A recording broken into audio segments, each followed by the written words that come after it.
بسم الله الرحمن الرحيم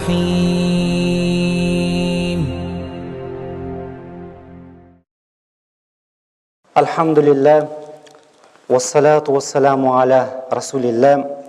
Ассаламу алейкум ва рахматуллахи ва баракату. Бүгінгі мынау қасиетті ұлы жұмаға келіп отырған баспеген әрбір қадамдарыңызды Алла Тағала сауаптан, жақсылықтан жазсын. Бүгінгі біздің жұма тақырыбымыз пайғамбарымыз саллаллаху алейхи уассаламның үлкен кемелдікке жетуі. Пайғамбарымыз саллаллаху алейхи уассаламның есімінің өзі ұлы Раббымыздың атымен бірге келеді.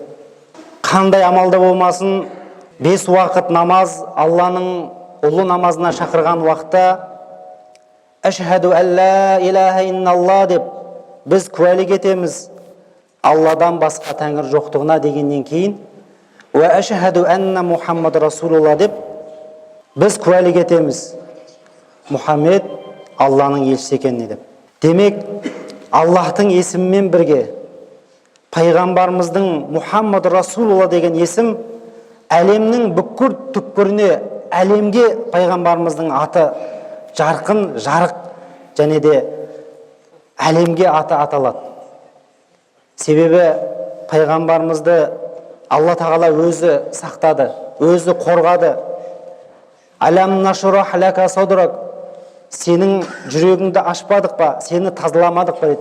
Уарафағана лака зикрак, сенің даңқыңды әлемге көтермедік па деп Алла Тағала пайғамбарымызды бүкіл әлемге көтеріп үлкен кемелдікке жеткізгенін Алла Тағала өзі баяндап отыр. Біз қандайда болмасын пайғамбарымыз Мұхаммед алейхиссаламды иман келтіргеннен кейін пайғамбарымыз бізге үлкен тұлға. Сахабалар пайғамбарымыздың әрбір істеген амалдарын, әрбір сөйлеген сөзін олар жаттап алған. Пайғамбарымыздың әрбір қимылдарын жаттайтын болған. Расулахқа еліктейтін болған сахабалар. Пайғамбарымыздың сөйлеген сөзін де сөйлегісі келетін болған. Пайғамбарымыздың істеген әрбір амалында істегісі келген болған. Пайғамбарымыз сияқты батыл, ол пайғамбарымыз сияқты адал болғысы келген сахабалар. Расулах сияқты жүретін болған олар. Пайғамбарымыз сияқты сөйлейтін болған. Өйткені пайғамбарымыз сол заманның ғана емес, қияметке дейін Мұхаммад Расулулла деп әлемге жайылған пайғамбарымыз бұл біздің де тұлғамыз. Біз пайғамбарымызға қарап, біз де өнеге тұтамыз. Біз пайғамбарымызға қарап үйренеміз. Өйткені пайғамбарымыз үлкен кемелдің иесі.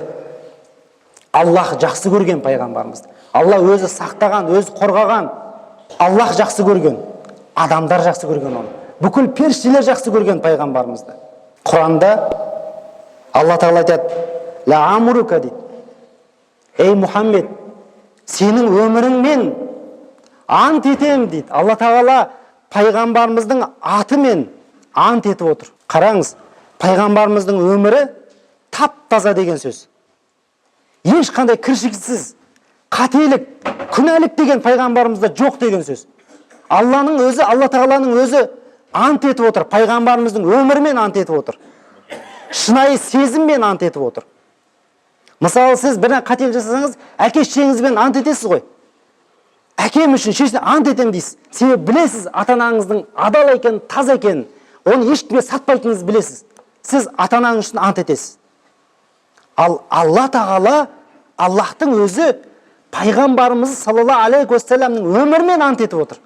Алла Тағала Құранда айтады: «Ва иннака ла'ала хулукил азим». Ей Мұхаммед, сен ең көркем мінездің иесісің дейді. Ең көркем мінездің иесі пайғамбарымыз. Алла Тағала Құранда айтады: «Қул ин кунтум тухиббун Алла». Егер де Аллах сендерді жақсы көрсін дейтін болсаңдар дейді, онда фаттабиуни, маған еріңдер дейді. Юхбикумулла, сол уақытта сендерді Алла жақсы көреді дейді. Пайғамбарға иман етіңдер. Пайғамбардың айтқанын алыңдар, қайтарғанын қайтарыңдар. Пайғамбардың әр ісін үйреніңдер, соның артынан жүріңдер дейді. Сонда сендерді Алла Тағала жақсы көретін болады дейді. Ояғфир лакум зунубакум, және сендердің бүкіл қателіктеріңді Алла кешіреді дейді. Себебі Аллах ғафур рахим. Себебі Аллах сондай мейірімді, Аллах кешірімді дейді.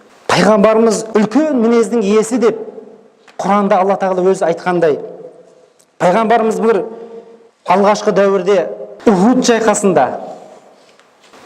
сол мүшриктер пайғамбарымызға қаншама өмірінде зұлымдықтар жасады, қиянаттар жасады, пайғамбарымызға тісін сындырды, үсті басын қан қылды. Таифқа барған білесіздер тарихта.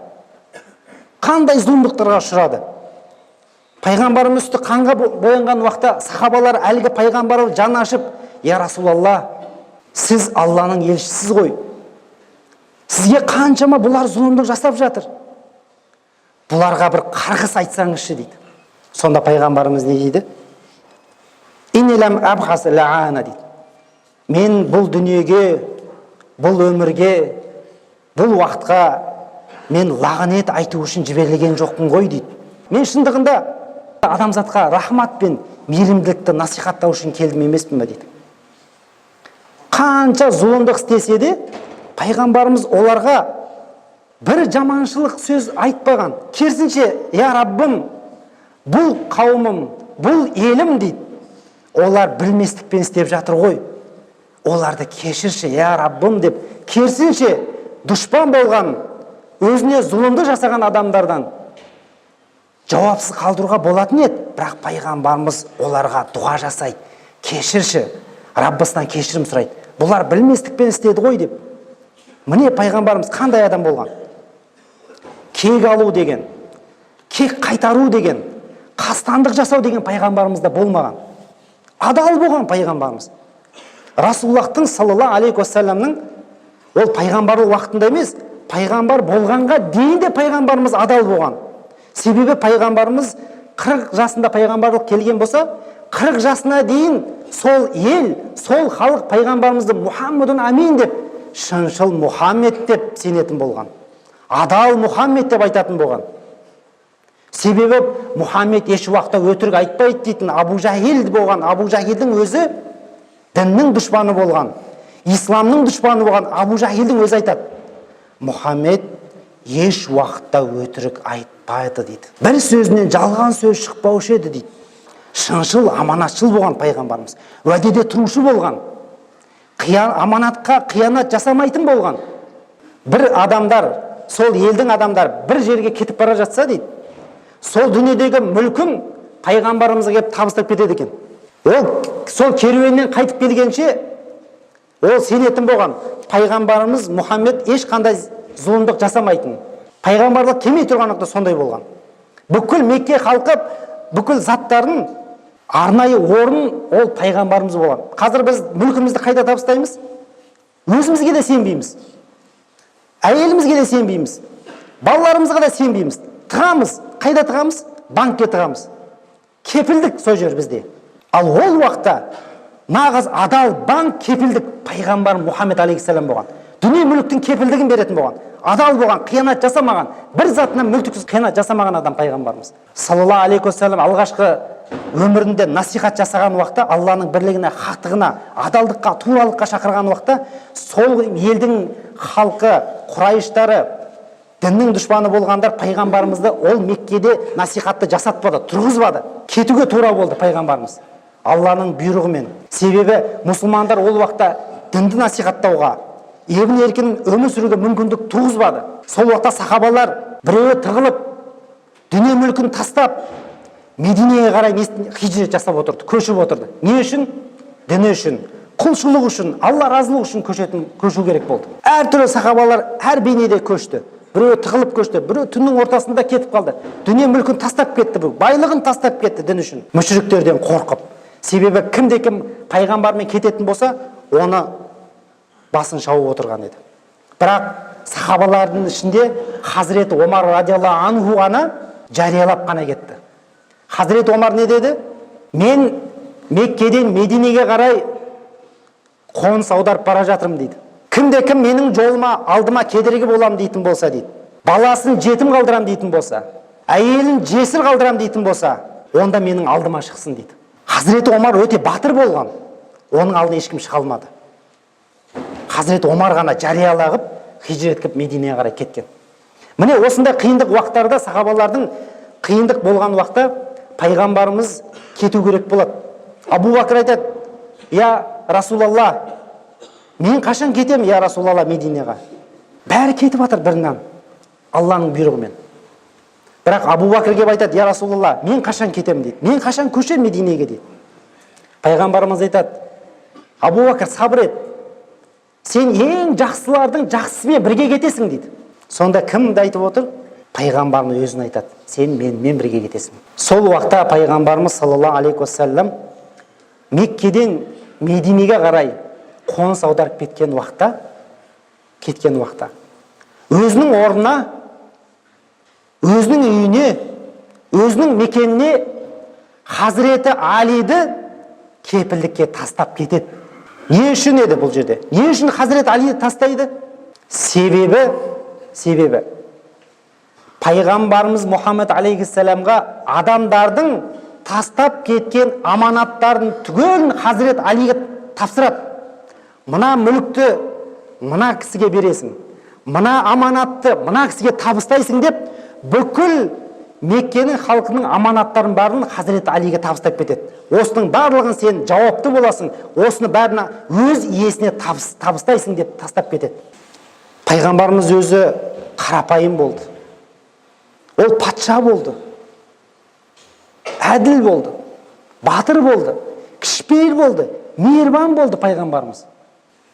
Бір бәдәуи келіп, араби келіп: "Ей Мұхаммед" деп, пайғамбарымыздың мынау нәжірандық шапанынан қатты қысып дейді, пайғамбарға өзіне қарай тартты дейді. Сонда тартқанда да Анас айтады: "Мен көрдім" дейді, әлгі нәжірандық шапан дейді, пайғамбардың мойнын кесіп кете жаздады дейді, қып-қызыл болып кетті дейді. "Ей Мұхаммед, сен бәйтул малдан, мына мал мүліктен араби болған біздерге де бермейсің бе?" деп пайғамбарға қатты дауыстап айқайлайды. Мына мойнын қатты қысқан уақытта мына мойны қып-қызыл болып кесіп кете жаздайды.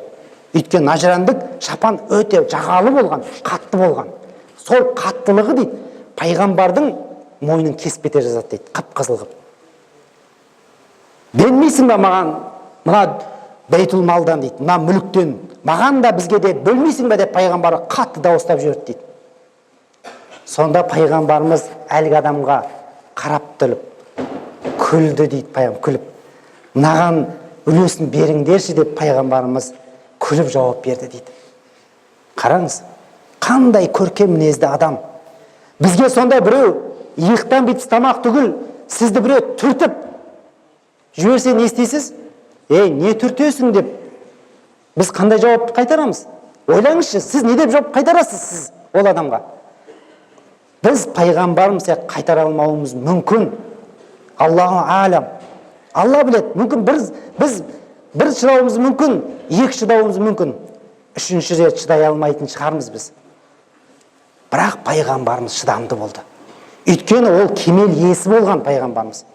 Өмір тарихын қарайтын болсақ, біз осындай бола аламыз ба? Пайғамбарымыздың бүкіл өмірі біздер үшін тәрбие. Біздер үшін үлкен тәрбие. Анас радиаллаху анху айтады: "Мен пайғамбардың қасында 7, кейбір аятта 9 дейді, 9 жыл пайғамбардың қасында болдым" дейді. "Соның қасында тәрбие алдым" дейді. Анас айтады. Бұл пайғамбардың қасына қалай келдік дейді болса, пайғамбарымыз Меккеден Мединеге қоныс аударған уақытта ансарлықтар, Мединенің халқы, қуанғаннан пайғамбарға олар сыйлықтарын жасайды. Әртүрлі сыйлықтар береді. Біреу үйіндегі затын алып келеді: "Я Расулалла, сізге" дейді, "үйдегі затты, ең жақсы көретін заттарын сыйлайды." Сонда Анастың анасы пайғамбарға беретін ештеңкесі болмайды. Расулаллахтың алдына келіп: "Я Расулалла, менің сізге беретін дүнием де, мүлкім де жоқ. Бірақ менің бір тал ұлым бар. Ол Анас" дейді. "Осы Анасты сіздің қасыңызға берем. Сіздің қасыңызда тәрбиеші болсын, тәрбиеленсін, сіздің қасыңызда қол ұшын беріп жаныңызда болсын" деп Анасты, әлгі әйел, Анастың анасы, пайғамбарымызға сыйлайды екен. Содан бері ол пайғамбарымыздың несінде қасында болады. Сонда айтады, Анас айтады: "Мен бала кезім еді" дейді. "Бір күні пайғамбарымыз саллаллаху алейхи вассалам мені шақырып алды дейді. Ей Анас, келші деп. Қасына келдім. Расулаллах айтты: ей Анас, бәленбай жерде бір зат бар, соны сен барып жүгіріп алып кел дейді. Сонда хадисте деді, Анас айтады: сол барғым келмеді, бірақ пайғамбарымыз әмір берді, бұйрық берді ғой деп, жарайды деді, я Расулалла деп, мен жүгіріп кеттім дейді. Сөйтіп жіберген жерге кетіп бара жатыр едім дейді. Базардың қасында бір балалар ойнап жатыр дейді. Әлгі балалардың ойына қызығып, мен де ойынның ішіне кіріп кетіппін дейді. Бірнеше уақыт өтіп кетті дейді. Бір уақытта ойынның қызуына кіргенім соншалық дейді, бір уақыттарда желкемнен біреу ұстады дейді. Желкемнен ұстап қорқып кеттім. Артыма қарасам дейді, Мұхаммад Расулулла болған Аллахтың елшісі пайғамбарымыз маған күліп тұр дейді. Әй Унайс дейді. Еркелетіп айтады. Әй Унайс, мен айтқан жерге бардың ба дейді. Сонда Расулаллахқа: я Расулалла, қазір барам деп мен ойнап кетіппін дейді. Сонда Анас айтады, өзі хабар береді. Сонда пайғамбар дейді да, маған бір дейді, сол затын әкеп бермедім дейді, кешіріп қалдым дейді. Сонда маған неге бармадың? Неге сен бұлай істедің? Неге сен айтқанды орындамайсың деген бір сөз айтпады дейді, 9 жыл қасында болғанымда дейді.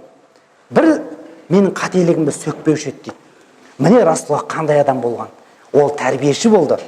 Ол елдің тәрбиешісі болды. Халықтың тәрбиешісі болды. Ол үмметтің тәрбиешісі болды. Ол семьяның тәрбиешісі болды. Расулаллах. Сондықтан пайғамбарымыз саллаллаху алейхи вассаламның өмірін біз бір жұмада айтып бітіре алмаймыз. Ол бітпейді. Ол ақыретке дейін барады пайғамбарымыздың өмірі. Сондықтан саллаллаху алейхи вассаламның өмірін жақын таныссақ, біз исламды, Құранды жақындай түсеміз сол уақытта.